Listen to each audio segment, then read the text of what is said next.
Hola, bienvenidos a su canal Déjate Leo. Mi nombre es Yasira Lakshmi Priya y me siento muy honrada de que ustedes se encuentren por acá.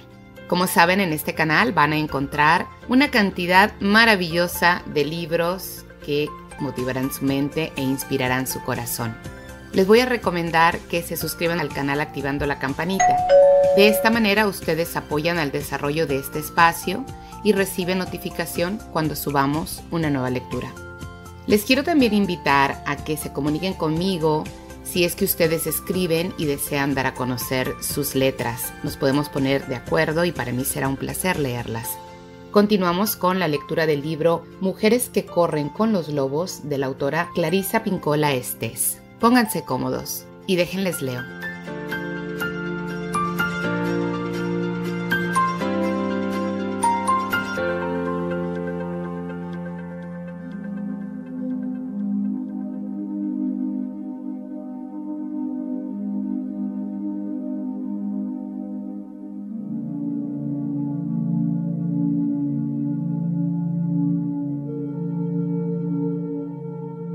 Capítulo 11. El calor. La recuperación de la sexualidad sagrada. Las diosas obscenas. Hay un ser que habita en el subsuelo salvaje de la naturaleza femenina. Esta criatura es nuestra naturaleza sensorial y, como cualquier criatura integral, tiene sus propicios ciclos naturales y nutritivos. Este ser es inquisitivo, amante de la relación. A veces rebosa energía y otras permanece en estado de reposo. Reacciona a los estímulos sensoriales, la música, el movimiento, la comida, la bebida, la paz, el silencio, la belleza, la oscuridad. Este aspecto de la mujer es el que posee calor. No un calor del tipo vamos a acostarnos, nena, sino un fuego subterráneo cuyas llamas suben y bajan cíclicamente. A partir de la energía que allí se libera, la mujer actúa según le parece. El calor de la mujer no es un estado de excitación sexual, sino un estado de intensa conciencia sensorial que incluye su sexualidad, pero no se limita a esta. Mucho se podría escribir acerca del uso y del abuso de la naturaleza sensorial de las mujeres y acerca de la manera en que ellas y los demás reprimen sus ritmos naturales o intentan apagarlos por completo. Pero vamos a centrarnos en su lugar, en un aspecto que es ardiente y decididamente salvaje, y despide un calor que mantiene caldeadas las buenas sensaciones. En la época moderna, apenas se ha prestado atención a esta expresión sensorial de las mujeres y en muchos lugares y momentos, incluso, se la ha desterrado por completo.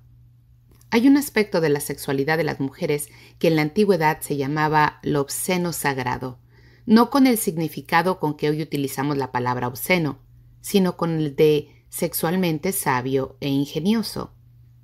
Y se tributaban a las diosas unos cultos dedicados en parte a la irreverente sexualidad femenina.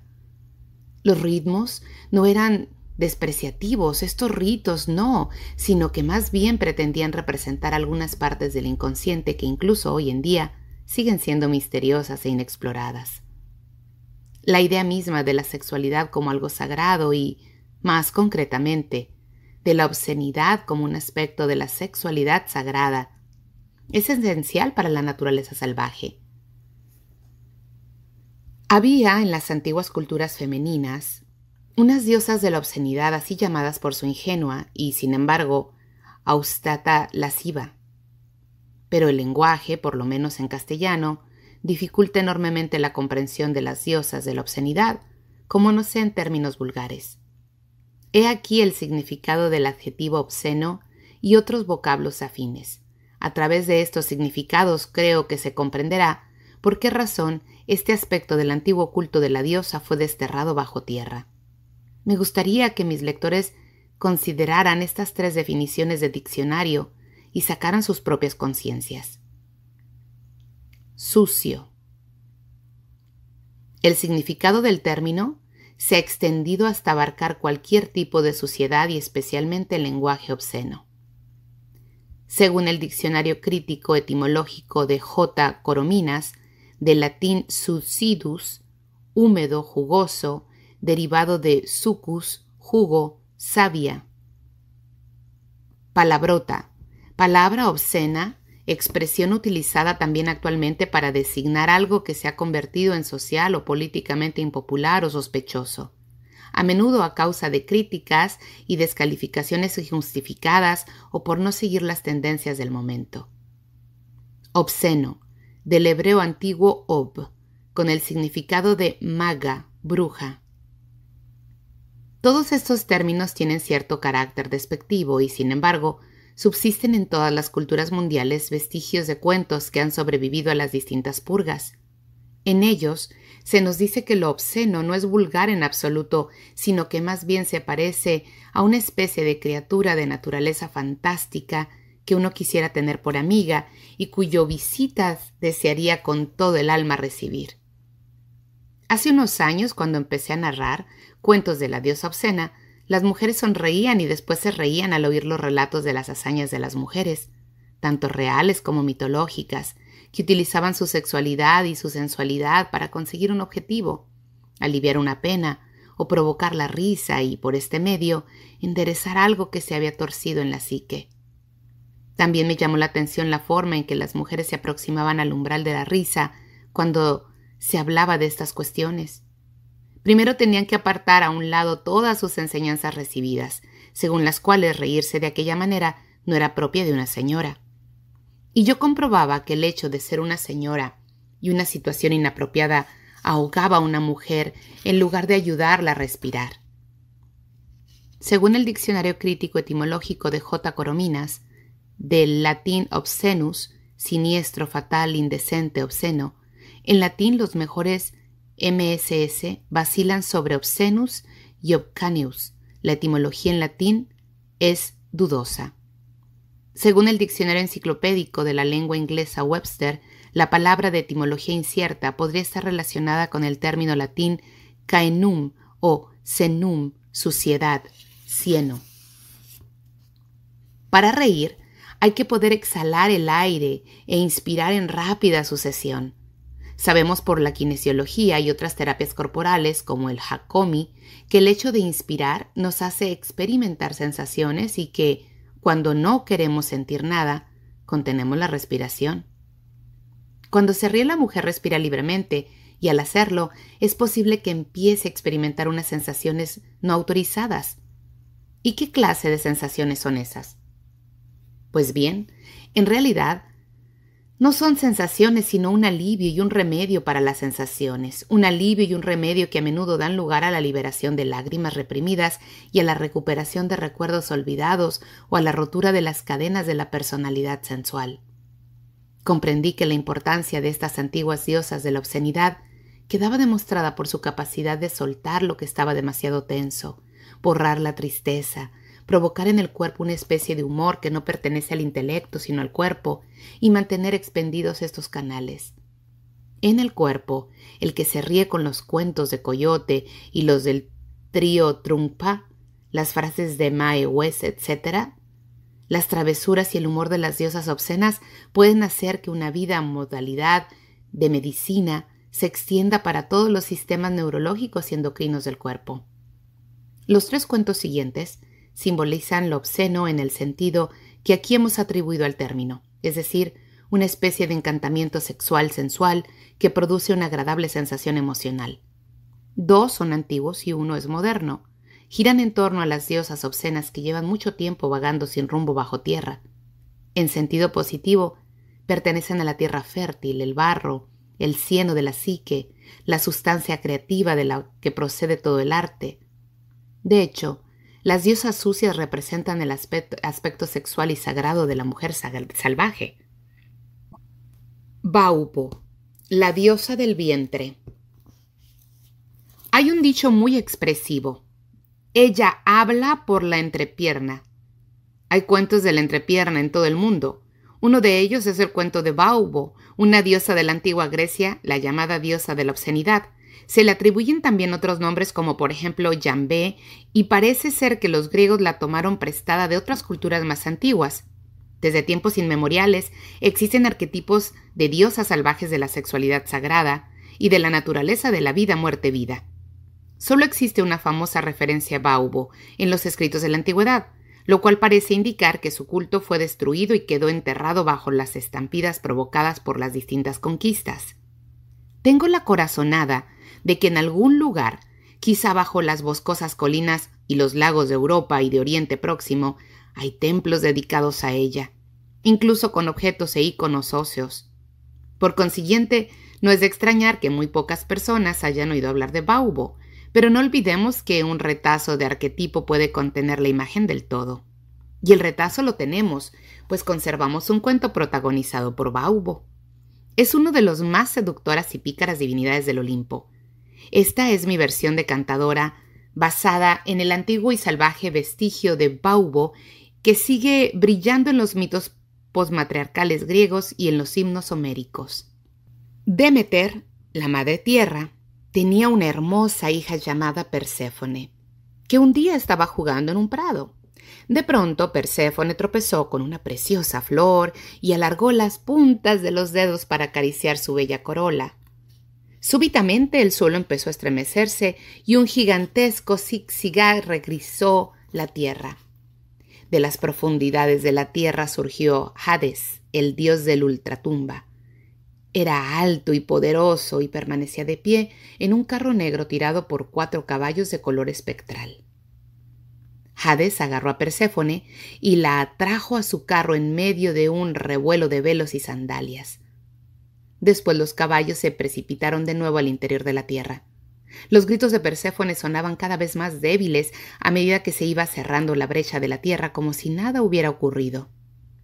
Los gritos y el llanto de la doncella se resonaron por todas las piedras de las montañas y subieron borboteando en un acuático lamento desde el fondo del mar.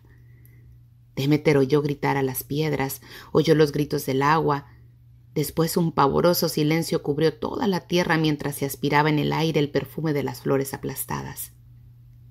Arrancándose la diadema que adornaba su inmortal cabello y desplegando los oscuros velos que la cubrían los hombros, Demeter voló sobre la tierra como un ave gigantesca buscando y llamando a su hija.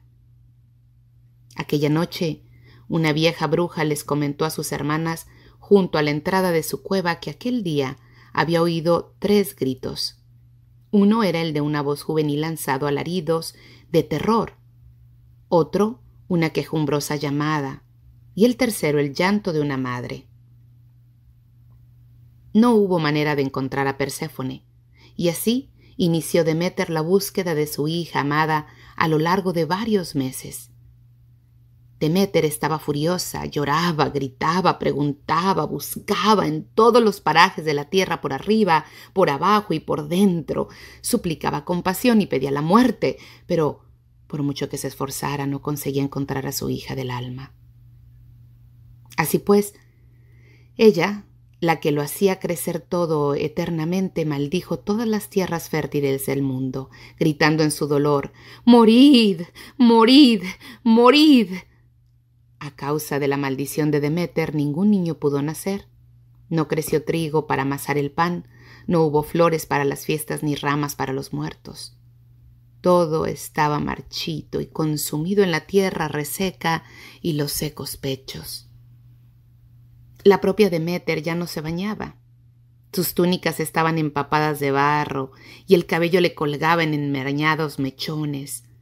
A pesar del terrible dolor de su corazón, no se daba por vencida.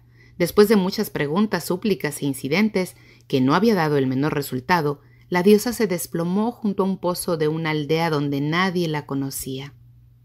Mientras permanecía apoyada contra la fría piedra del pozo, apareció una mujer, más bien una especie de mujer que se acercó a ella bailando, agitando las caderas como si estuviera en pleno acto sexual, mientras sus pechos brincaban al compás de la danza. Al verla, Demeter no pudo por menos que esbozar una leve sonrisa. La bailarina era francamente prodigiosa, pues no tenía cabeza, sus pezones eran sus ojos y su vulva era su boca. Con aquella deliciosa boca empezó a contarle a Demeter unas historias muy graciosas. Demeter sonrió. Después se rió por lo muy bajo y finalmente estalló en una sonrisa de carcajada.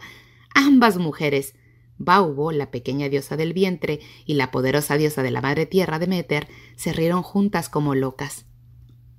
Y aquella risa sacó a Deméter de su depresión y le infundió la energía necesaria para reanudar la búsqueda de su hija y, con la ayuda de Baubo, de la vieja bruja Hecate y del sol Helios, consiguió finalmente su objetivo. Perséfone fue devuelta a su madre. El mundo, la tierra y los vientres de las mujeres volvieron a crecer. La pequeña Baubo siempre me ha gustado 1000 veces más que cualquier otra diosa de la mitología griega. Quizá más que ninguna otra figura. Procede sin duda de las diosas del vientre neolíticas, unas misteriosas figuras sin cabeza y a veces sin brazos ni piernas.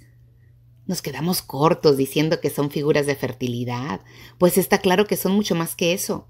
Son los talismanes de las conversaciones femeninas, es decir, de la clase de conversación que las mujeres jamás mantendrían en presencia de un hombre como no fuera en circunstancias extraordinarias. Estas figurillas representan unas sensibilidades y unas expresiones únicas en todo el mundo. Los pechos y lo que se siente en el interior de esas sensibles criaturas, los labios de la vulva, en los que una mujer experimenta unas sensaciones que los demás pueden imaginar, pero que solo ellas conocen. Y la risa del vientre, que es una de las mejores medicinas que puede tener una mujer. Siempre he pensado que el Kaffeeklatsch era un vestigio del antiguo ritual femenino de estar juntas.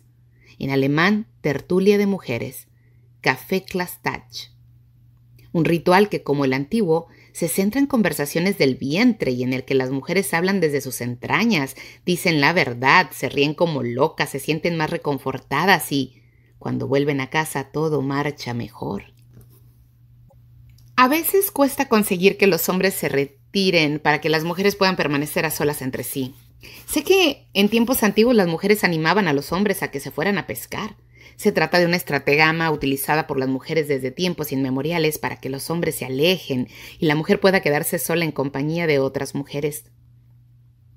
Las mujeres necesitan vivir de vez en cuando en una atmósfera exclusivamente femenina. Ellas solas o con otras mujeres es un ciclo femenino natural.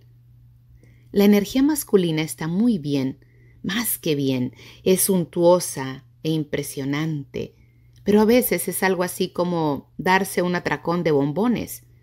Nos apetece tomar duras, unos cuantos días, un poco de arroz frío y un caldo calientito para purificar el paladar. Tenemos que hacerlo de vez en cuando. Además, la pequeña diosa del vientre Baubo nos recuerda la interesante idea de que un poco de obscenidad puede ayudar a superar una depresión. Y es verdad que ciertas clases de risas, la que procede de todos estos relatos que las mujeres se cuentan, esos relatos tan sabios de tono que rayan con el mal gusto, sirven para despertar la libido. Vuelven a encender el fuego del interés de una mujer por la vida. La diosa del vientre y la risa del vientre es lo que nosotras buscamos. Por consiguiente, te aconsejo que incluyas en tu colección unos cuantos cuentecitos guarros, como el del Baubo. Esta forma reducida de cuento es una poderosa medicina. El divertido cuento guarro no solo puede disipar una depresión, sino también arrancar la negra furia que oprime el corazón, consiguiendo que la mujer sea más feliz que antes. Pruébalo y verás. Y ahora, confieso que no puedo decir gran cosa acerca de los dos siguientes aspectos del cuento de Baubo, pues están destinados a ser comentados en pequeños grupos integrados exclusivamente por mujeres, pero sí puedo decir lo siguiente. Baubo posee otras características. Ve a través de los pezones. Para los hombres es un misterio, pero cuando se lo comento a las mujeres, éstas asienten energéticamente con la cabeza y dicen, ya sé lo que quiere decir. El hecho de ver a través de los pezones es ciertamente un atributo sensorial. Los pezones son unos órganos psíquicos que reaccionan a la temperatura, el temor, la cólera, el ruido. Son un órgano sensorial como lo son los ojos de la cabeza. En cuanto a lo de hablar por la vulva, se trata desde un punto de vista simbólico de hablar desde la prima materia, el más básico y más sincero nivel de verdad, el os vital, en latín hueso. ¿Qué otra cosa se puede decir sino que Baubo habla desde el barro, desde la madre, la profunda mina, literalmente desde la profundidad? En el relato de Demeter, que busca a su hija, nadie sabe qué palabras le dirigió exactamente Baubo a Demeter, pero ya tenemos cierta idea. Coyote Dick. Creo que las cosas que Baubo le contó a Demeter eran chistes femeninos acerca de esos transmisores y receptores que tienen unas formas tan bonitas, los órganos genitales. En caso de que así fuera, me imagino que Baubo le dedicó algún tiempo a contar a Demeter un cuento como el que sigue, que yo le oí relatar hace unos años al viejo encargado de un aparcamiento de caravanas de la ciudad de Nogales. Se llamaba All Red y afirmaba tener sangre nativa. No llevaba puesta la dentadura postiza y hacía varios días que no se afeitaba. Su anciana y bella esposa, Willow Dean, poseía un rostro hermoso pero ajado. Me dijo que una vez le habían roto la nariz en una riña de bar. Eran propietarios de 3 Cadillacs, pero ninguno de ellos funcionaba. Tenían un perro chihuahua que ella mantenía en la cocina en el interior de un parque infantil. Él era uno de esos hombres que no se quitan el sombrero ni siquiera cuando se sientan en la taza del excusado. Yo estaba buscando cuentos y había entrado en el recinto con mi pequeña caravana napané. Bueno, pues, ¿conocen ustedes algún cuento de esta región? Les pregunté refiriéndome a la zona y sus alrededores. All Red miró pícaramente a su mujer con una sonrisa en los labios y la provocó diciendo en tono burlón: «Le voy a contar el cuento de Coyote Dick». «Red, no le cuentes ese cuento». «Red, ni se te ocurra». «Pues se lo pienso contar», aseguró Red. Willow Dean se sostuvo la cabeza entre las manos y habló mirando a la mesa. «No le cuentes este cuento, Red, hablo en serio». «Pues yo se lo voy a contar ahora mismo, Willow Dean». Willow Dean se sentó de lado en la silla y se cubrió los ojos con las manos como si acabara de quedarse ciega. Eso es lo que All Red me contó. Dijo que se lo había contado un navajo, que se lo había oído contar a un mexicano, que se lo había oído contar a un hopi. Había una vez un tal Coyote Dick, la criatura más lista y al mismo tiempo más tonta que cupiera imaginar. Siempre estaba hambriento de algo y siempre andaba gastando bromas a la gente para conseguir lo que quería. El resto del tiempo se lo pasaba durmiendo. Bueno, pues, un día mientras Coyote Dick estaba durmiendo, su miembro se hartó y decidió abandonarlo para pegarse él solo una juerga. Se despegó del Coyote Dick y echó a correr camino abajo. En realidad, brinca caminando abajo, pues solo tenía una pierna. Brincó y se lo estaba pasando tan bien que se apartó del camino y se adentró en un bosque donde, ¡oh no!, fue a saltar directamente a un ortigal. ¡Ay!, gritó. «¿Cómo me pica?», chilló. «¡Socorro, socorro!». El alboroto de los gritos despertó al Coyote Dick, y cuando éste bajó la mano para poner en marcha su corazón con la acostumbrada manivela, ésta había desaparecido. Coyote Dick bajó corriendo por el camino sosteniéndose la entrepierna con las manos y llegó finalmente al lugar donde se encontraba su pene en la situación más apurada que imaginara se pudiera. Coyote Dick sacó amorosamente su aventurero miembro de entre las ortigas, le dio unas palmadas para calmarlo y se lo volvió a colocar en su sitio. All Red se rió tanto que hasta le dio un acceso de tos y los ojos le salieron de las órbitas. Y este es el cuento de Coyote Dick. Willow Dean le recordó: «¿Has olvidado contarle el final?» «¿Qué final? Ya le he contado el final», masculló All Red. «Has olvidado contarle el verdadero final del cuento, viejo bidón de gasolina». «Pues ya que lo recuerdas también cuéntaselo tú». Sonó el timbre de la puerta y el viejo se levantó de su silla y se fue. Willow Dean me miró directamente a la cara con los ojos brillando como luceros. El final del cuento es la moraleja. En aquel momento, Baubo se apoderó de Willow Dean, pues estaba empezando a reírse por lo bajo. A continuación soltó una carcajada y finalmente estalló en una sonrisota del vientre tan prolongada que le asomaron las lágrimas a los ojos y tardó 2 minutos en pronunciar estas palabras en 3 frases, repitiendo cada palabra 2 o 3 veces entre jadeos entrecortados. La moraleja es que aquellas ortigas, cuando Coyote Dick se apartó de ellas, le provocaron picor en la picha por siempre jamás. Y es por eso por lo que los hombres siempre se acercan como el que no quiere la cosa a las mujeres para restregarse contra ellas y ponen cara de ¡uy! ¡Cuánto me pica! Porque, mire usted, a esta picha universal le pica todo desde la primera vez que se escapó. No sé muy bien qué es lo que me llamó la atención, pero el caso es que ambas permanecimos sentadas en la cocina gritando de risa y golpeando la mesa con las piernas de la mano hasta quedarnos casi sin fuerza.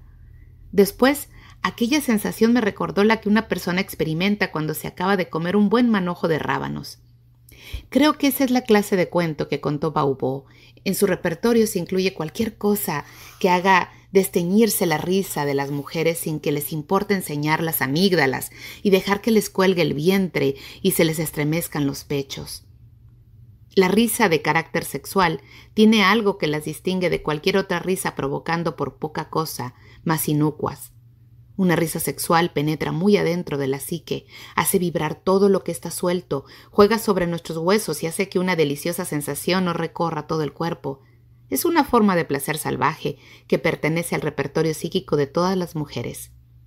Lo sagrado y lo sensual sexual viven muy cerca el uno del otro en la psique, pues ambos están en acción cuando el sujeto experimenta una sensación de asombro causado no por la intelectualización de algo, sino por la percepción de algo que recorre los caminos físicos del cuerpo. Algo que por un instante o en todo momento, ya sea un beso, una visión, una risa del vientre o cualquier otra cosa, nos hace cambiar, nos sacude, nos lleva a la cumbre, nos suaviza las arrugas y nos ofrece un paso de baile, un silbido, un auténtico estallido de vida. En lo sagrado, lo obsceno y lo sexual siempre hay una risa salvaje esperando, un breve paso de silenciosa risa, o de desagradable risa de bruja, o un jadeo que es una carcajada, o una risa salvaje y animal, o un gorrojeo que es una como recorrido por la escala musical. La risa es la cara oculta de la sexualidad de las mujeres. Tiene carácter físico, es elemental, apasionada, revitalizadora y por consiguiente excitante. Es una especie de momentánea sexualidad de la alegría, un verdadero amor sensual que vuela libremente, vive, muere y renace por obra de su propia energía. Es sagrado porque es curativo. Es sensual porque despierta el cuerpo y las emociones. Es sexual porque resulta excitante y provoca oleadas de placer. No es unidimensional, pues la risa es algo que una persona comparte consigo misma y con muchas otras personas. Es la sexualidad más salvaje de la mujer. Vamos a echar otro vistazo a los cuentos femeninos y a las diosas obscenas. He aquí un cuento que yo descubrí de niña. Es asombroso lo de las cosas que puede oír uno de niña sin que los mayores se enteren. Una excursión a Ruanda. Yo tenía unos 12 años y estábamos en el lago Big Bass de Michigan. Después de preparar el desayuno y el almuerzo para 40 personas, todas mis simpáticas y rollizas parientas, mi madre y mis tías, se tendieron a tomar el sol en una tumbona y empezaron a charlar y a reírse entre sí. Los hombres estaban pescando, es decir, se habían largado a alguna parte para bromear y contarse sus chistes y sus cuentos. Yo estaba jugando cerca de las mujeres. De repente oí unos gritos estridentes. Alarmada corrí al lugar donde estaban las mujeres, pero no las vi llorando de dolor, sino riéndose. Entre chillidos, unas de mis tías repetía cada vez que lograba recuperar el resuello: ¡Se taparon la cara! ¡Se taparon la cara!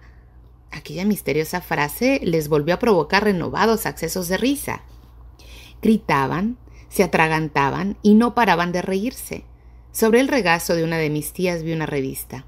Más tarde, mientras las mujeres dormitaban bajo el sol, tiré de la revista de debajo de su mano dormida. Me tendí bajo la tumbona y empecé a leer con los ojos enormemente abiertos a causa del asombro. En la página se relataba una anécdota de la Segunda Guerra Mundial. Decía más o menos así. El general Eisenhower tenía que efectuar una visita a sus tropas de Ruanda. Hubiera podido ser Borneo, hubiera podido ser el general MacArthur. Los nombres significaban muy poco para mí por aquel entonces. El gobernador quería que todas las nativas se alinearan al borde de la carretera de la tierra y saludaran y vitorearan a Eisenhower cuando éste pasara en su jeep. El único problema era que las nativas solo llevaban encima un collar de cuentas y a veces un pequeño cinturón de cuero. No, eso no podía ser ninguna manera. El gobernador mandó llamar al jefe de la tribu y le expuso su apurada situación. No se preocupe, le dijo el jefe de la tribu. Si el gobernador le pudiera proporcionar varias docenas de faldas y blusas, él se encargaría de que las mujeres se las pusieran en ocasión de aquel trascendental acontecimiento. El gobernador y los misioneros de la zona consiguieron proporcionárselas.